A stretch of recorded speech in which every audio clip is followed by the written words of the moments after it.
2014 ముందు పరిపాలిస్తున్న కాంగ్రెస్ ప్రభుత్వం పార్లమెంటు తలుపులేసి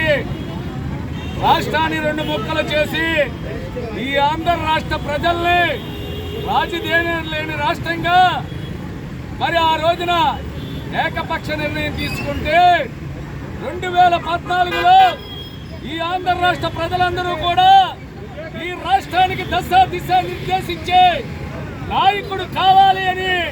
నారా చంద్రబాబు నాయుడు గారి మీద నమ్మకంతో మరి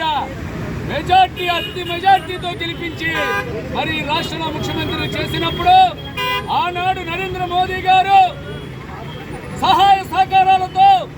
మరి ఇక్కడ అమరావతిని రాజధానిగా పనుల వైకల్యంగా మరి శంకుస్థాపన చేస్తే మరి 2019లో అధికారంలోకి వచ్చిన సైకో జగన్మోహన్ రెడ్డి ఈ రాజధానిని ఎడారి చేసి రాజధాని అమరావతి రైతుల్ని మరి బిడ్డలని భార్యాభర్తల్ని కూడా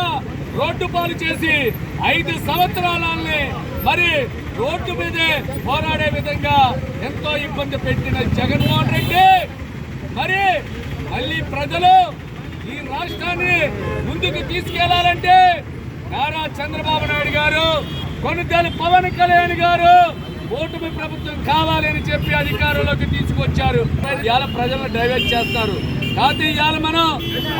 అందరం కూడా ఆంధ్ర రాష్ట్ర ప్రజలందరూ కూడా గమనించవలసింది ఒకటి, 33,000 ఎకరాలతో చంద్రబాబు నాయుడు గారు రాజధాని నిర్మించారంటే అది మామూలు విషయం కాదు. చేసి అది అవసరం, అమరావతి రాజధాని కావాలి అని చెప్పి మరి ఇవాళ మనకి బిల్లు పాస్ చేస్తాం అనేది తెలుగువాడి ఆత్మ గౌరవాన్ని మరొక్కసారి ప్రపంచ దేశాలకి సాటి చెప్పారు నారా చంద్రబాబు నాయుడు గారు. ఆ రోజున స్వర్గీయ నందమూరి తారక రామారావు గారు ఏదైతే పార్టీ పెట్టి ప్రజలకి చాటి చెప్పారో మళ్ళీ తెలుగువారి ఆత్మ గౌరవాన్ని మరి ప్రపంచ దేశాలకి చాటి చెప్పే విధంగా ఈ రాజధాని బిల్లు పాస్ అవుతాం అనేది తెలుగు వారందరికీ గర్వకార్యం అని చెప్పి ఈ సందర్భంగా మనవి చేసుకుంటూ మరి ఈ కార్యక్రమానికి మరి బల్లిపాస ప్రజల తరపున మేము మనస్ఫూర్తిగా అందరికీ ధన్యవాదాలు తెలియపరచుకుంటున్నాం.